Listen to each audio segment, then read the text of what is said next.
ఎంతమంది చేస్తున్నారనేది కాదు, ఎంత త్వరగా అది రాగలిగిందనేది చాలా ఇంపార్టెంట్. ఓకే.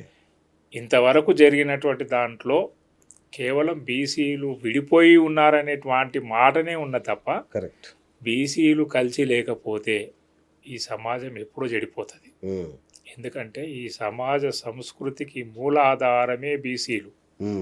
ఈ సమాజ నిర్మాణం కోసం ఆధారపడినటువంటి కుల వృత్తులు ఏమైనా ఉన్నాయంటే అవి బీసీ కులాలే. ఇవాళ మనం చూస్తున్నటువంటి ఒక బాహ్య ప్రపంచంలో జరుగుతున్నటువంటి అనేక ఆధునిక డెవలప్మెంట్ అంతా కూడా బీసీలదే. మన ఇంట్లో ఉన్నటువంటి కిచెన్లో ఉన్నటువంటి అన్ని సామాన్లంతా కూడా బీసీలు చేసినాయే. కరెక్ట్. మనం వేసుకుంటున్న బట్టలు కూడా బీసీలయే. మనం జుట్టు పెరిగితే మన జుట్టుకు సంబంధించినటువంటి వ్యవహారం చూసేది కూడా బీసీనే. ఒక చిన్న కార్యం మన ఇంట్లో జరిగితే బీసీ కులవృత్తి లేకుండా ఆ కార్యం జరగదు. అంటే దీన్ని బట్టి మీకు ఏమర్థమవుతుంది? బీసీ కులవృత్తులు, బీసీ కులాలు కలిసి ఉన్నాయి అనేది అర్థమవుతుంది. ఒక కళ్యాణం జరుగుతున్నప్పుడు ఆ కళ్యాణంలో ఒక రజకుడు, ఒక నాయి లేకుంటే ఆ కళ్యాణం జరగదు. ఒక కుమ్మరి లేకుంటే కళ్యాణం జరగదు. ఒక చేనేత లేకుంటే కళ్యాణం జరగదు. ఒక వడ్రంగి లేకుంటే కళ్యాణం జరగదు. మీకు ఆ రోజు అవసరమయ్యేటువంటి వస్తువులన్నీ ఈ కులాల వృత్తులే మనకు సమీకరిస్తాయి, అవే ఇస్తాయి. అంటే ఏంది? ఒక శుభకార్యం జరగడానికైనా, ఒక నిర్మాణం జరగడానికైనా ఈ కుల వృత్తులే ఆధారము, బీసీలే ఆధారం. అనేక వేల సంవత్సరాలుగా బీసీల యొక్క ఆధారము ద్వారానే ఆ రాజ్యాలు అభివృద్ధి చెందినాయి. ఆ దాని ద్వారానే అక్కడ ఉన్నటువంటి వనరులు పెరిగినాయి, అక్కడ అభివృద్ధి చెందింది. మీకు విశ్వకర్మ అంటే ఎవరు? విశ్వకర్మ అంటే సామాన్యం కాదు. విశ్వకర్మ అంటే ఇవాళ మనం చూస్తున్న ప్రపంచం. సగరులు అంటే నిర్మాణకర్తలు, పెద్ద పెద్ద కోటలు కట్టిండ్రు. వడ్డరులు అనేక కొండ ప్రాంతాలను తవ్వి రాళ్ళు తెచ్చి కోటలు కట్టినటువంటి, అంటే ఏంది? సంస్కృతికి ఆధారమైనటువంటి కులవృత్తి. శ్రమలో కలిసి ఉన్నారే, అధికారంలో ఎక్కడ కలిసి ఉన్నారు? ఎక్కడ కనబడట్లేదే. అందుకోసమే ఇప్పటి వరకు మన ఆలోచనతో లేరాలు. అది మనకి ఏం కావాలో తెలియదు వాళ్ళకి. కరెక్ట్. మనం ఏం చేస్తే మనకు అధికారం వస్తుందో తెలియదు. ఇతరుల్లో పెట్టినటువంటి పార్టీలు, ఇతరుల సిద్ధాంతాల ఆలోచనలతో ఉన్నారు కాబట్టే అధికారాలకు దూరంగా ఉన్నారు. అందుకోసమే మన ఆలోచన ఏం చెప్తుందంటే, ఇప్పటి నుండైనా మన ఆలోచనలో ఉండండి, మనం అనుకున్నది చెయ్యండి, మనం పోగలిగిన చోట పోండి, మనకి ఎవరైతే పని చేయరో వాళ్ళని వదిలిపెట్టండి. ఇదే మన ఆలోచన. ఓకే. ఇది సాధించడానికే మన ఆలోచన సాధన సమితి. Mass wonderful. సో అందుకే ఒక వానర సైన్యాన్ని మీరు తయారు చేస్తున్నారు, అంతేనా? బీసీ సంఘాల్లో ఒక వినూతనమైనటువంటి, ఎవరు చేయనటువంటి పని మాస్ చేస్తున్నది.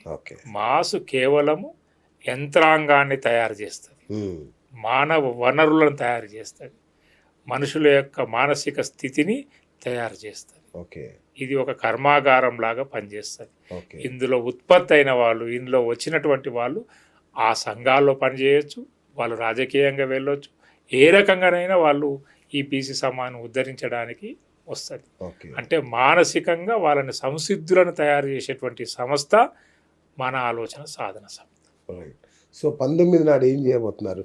ఏంటి జాతర లక్ష్యం ఏంటి? మీరు అన్నారు ఇప్పుడు ఇంతకుముందు, బీసీలు కలవరు, కలపడమే జాతర. సమ్మక్క సారక ఉద్దేశం ఏంది? కలవడం. సంస్కృతిలో ప్రధాన అంశం ఏంటిది? దసరా రోజు మనం ఎక్కడెక్కడో ఉంటాం, ఎక్కడో వేరే వేరే పట్టణాలలో, విదేశాల్లో, వేరే ప్రాంతాలు ఉంటాం.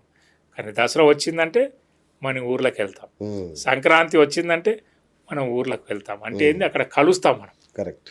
అమ్మ, నాన్న, అక్క, చెల్లె, తమ్ముడు, మామ, కాక, బిడ్డలతో, అల్లుళ్ళతో కలిసి ఉండేటువంటిదే ఆ జాతర, ఆ ఉద్దేశం. అట్లా ఈ బీసీలందరూ ఒక చోట చేరాలి. ఒక చోట చేరి గుమిగూడి ముచ్చట్లు పెట్టుకుంటారు, మాట్లాడతారు, పాటలు పాడతారు, డ్యాన్సులు చేస్తారు. అక్కడ ఉన్నటువంటి అనేక కుల వృత్తులు ఏవైతున్నాయి వాటిని ప్రదర్శనలు పెడతారు, చూస్తారు. అక్కడ నృత్య ప్రదర్శన చూస్తారు, ఆట ఉంటుంది, మాట ఉంటుంది, పాట ఉంటుంది, ఒక జాతరలాగా కొనసాగుతుంది. రైట్. మేమంతా ఒకటే, ఓకే. మా సంస్కృతి అంతా ఒకటే, మా సాంప్రదాయం అంతా ఒకటే, మేమే ఈ సమాజానికి మూల పురుషులము, మేము ఒక చోట చేరడానికే ఈ జాతర. సో ఇప్పటిదాకా చాలామంది బీసీ నాయకులను చూసాం. వాళ్ళందరూ రావడం, చక్కగా ఏదో ఒక పార్టీకి అనుబంధంగా మారిపోవడం, పదవులకు లొంగిపోవడం, లేదంటే పైసలకు లొంగిపోవడం, బీసీలను ఓటు బ్యాంక్గా వాడుకోవడం, ఇదే చూసాం. సో మీరు కూడా అదే లక్ష్యంతో వచ్చారా? మీకు ఇంకా వేరే లక్ష్యం ఏమైనా ఉందా? మన ఆలోచన లేకుండా ఉన్న సంస్థలు, ఉమ్, ఆ సంస్థలు ఇప్పుడు మెల్లమెల్లగా మన ఆలోచన వైపు వస్తున్నాయి. ఓకే. అందుకోసమే మన ఆలోచనలో ఉన్నప్పుడు మన సమాజాన్ని, మన జాతులను సమీకరించడానికి పుట్టింది. ఓకే. పార్టీలు వస్తాయి పోతాయి, సమాజంలో అనేక రంగాల్లో ఉన్నటువంటి వ్యక్తులు వస్తుంటారు పోతుంటారు. అట్లనే బీసీలో ఉన్నటువంటి బీసీ సంఘాలు భిన్నమైన మనస్తత్వాలు ఉంటాయి. ఉమ్, అంత మాత్రాన అందరూ ఒక ఘాటి గట్టేయడం అనేటువంటిది అది సమంజసం కాదు. రైట్. గురువులలో మ్యాథమెటిక్స్ చెప్పేటోళ్ళు ఉంటారు, సైన్స్ చెప్పేటోళ్ళు ఉంటారు, సోషల్ చెప్పేటోళ్ళు ఉంటారు. ఆ, ఎవరికి వారు వారి నైపుణ్యతను వ్యక్తపరుస్తారు. ఉమ్, మా వరకు మేము ఒంటరిగా ఒక సాంస్కృతిక విప్లవాన్ని పెంపొందించడానికి, విప్లవాన్ని తీసుకురావడానికే మన ఆలోచన సాధన సమితి ఉంది.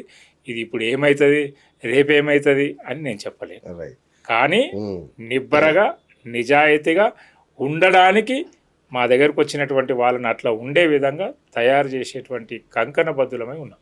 రైట్. కానీ మీ బ్యాక్గ్రౌండ్ చూస్తే మాకు డౌట్ వస్తుంది. ఎందుకంటే మీరు పక్క ఆర్ఎస్ఎస్ కార్యకర్త, చిన్నప్పటి నుంచి ఆల నరేంద్ర గారితో కలిసి, అంటే వాళ్ళ మేనల్లుడు మీరు, ఆయనతో కలిసి పెరిగారు. దేవేంద్ర గౌడ్ లాంటి వాళ్ళతో కలిసి ప్రయాణం చేశారు. ప్రస్తుతం మీరు బీజేపీ పార్టీలోనే ఉన్నారు. సో మిమ్మల్ని ఎలా నమ్మాలి నేను? అంటే నేనంటే బీసీలు ఎందుకు నమ్మాలి మిమ్మల్ని? 100% మీరు అడిగిన ప్రశ్నకు సమాధానం. చిన్నప్పటి నుండి నేను ఆర్ఎస్ఎస్ వాదిని అయినప్పటికీ కూడా, నరేంద్ర గారితో సన్నిహిత సంబంధం ఉన్నప్పటికీ కూడా, దేవేందర్ గౌడ్తో గారితో కలిసి పనిచేసినప్పుడు కూడా, అటు రైటిస్టులతో ఇటు లెఫ్టిస్టులతో స్టేట్గా వెళ్ళాను తప్ప వంకర తింకర వెళ్ళలేదు. ఓకే. అంటే నాకు నేనుగా నాకున్నటువంటి నైపుణ్యతను వాళ్ళకి అందించాను. ఉమ్, సమాజం కోసం పనిచేసిన, సమాజంలో అత్యధిక జనాభా ఉన్నటువంటి ప్రజలకు నష్టం జరుగుతుందని తృణప్రాణేయంగా 2015 మన 25 ఏప్రిల్ 9వ తారీఖు నాడు అన్ని ప్రాథమిక సభ్యత్వానికి రాజీనామా చేసి అచ్చా. ఆ పార్టీకి అంకితం చేసి వచ్చాను, ఉమ్, ఇచ్చేసి వచ్చిన. ఓకే. ఇప్పుడు నేను ఏ పార్టీలో లేను. ఉమ్, నేను ఓన్లీ బీసీ నినాదం కోసం, బీసీల చైతన్యం కోసం పనిచేయడానికి కంకణబద్ధులై నిజాయితీగా ఒక ఉద్యమాన్ని, కాన్సీరాము చూపినటువంటి మార్గం, పూలే చెప్పినటువంటి సిద్ధాంతం, అంబేద్కర్ ఇచ్చినటువంటి ధైర్యం, రాజ్యాంగం, దాన్ని తీసుకొని నా జాతులను, బీసీలను చైతన్యం చేసేటువంటి దానికే అంకితమై ఉన్నాను. ఎప్పటిదాకా వేరేది ఉంటారు? ఏం కనిపిస్తలేదు. ఎప్పటిదాకా? చివరి ప్రాణం ఉన్నంత వరకు దీనికోసమే. ఇంకా పార్టీ ఏ పార్టీలో జాయిన్ నాకు అవ్వరు? వ్యక్తిగతమైనటువంటి అభిలాష, ఆకాంక్ష, కోరిక ఏది లేదు.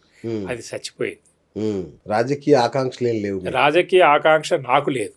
ఓకే. అందరికి కల్పిస్తా. ఆ, ఓకే. నాకు సో బీసీల నుంచి నాయకులను తయారు చేస్తారు తప్ప 100% ఉమ్, మొదలే చెప్పాను నేను. యంత్రాంగం ఇది, యంత్రం ఇది. ఆ, ఇది ఒక కర్మాగారం. ఉమ్, దీంట్లో తయారు చేసేటువంటి బాధ్యత తీసుకున్న నాలాంటి వాళ్ళు చాలామంది నా ఎంబడి ఉన్నారు.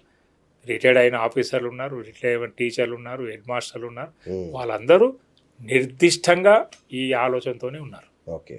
సో అంటే ఏంటి మీ, అంటే ఇప్పుడు శిక్షణ ఇవ్వడం ఒక్కటేనా, లేదంటే ఇంకేదన్నా మీకు ఉన్నతమైన లక్ష్యం ఏదన్నా ఉందా ఈ సంస్థ ద్వారా, మాస్ ద్వారా? మా స్లోగన్లో ఉన్నది ఆలోచనే చైతన్యం, ఉమ్, చైతన్యమే ఆయుధం. ఓకే. ఆలోచన చైతన్యం కలగాలి, ఉమ్, చైతన్యం వస్తే ఆయుధం. ఓకే. ఆయుధం అంటే తలవార్లు పట్టుకోవడం కాదు, ఉమ్, ఆయుధాలు పట్టుకోవడం కాదు.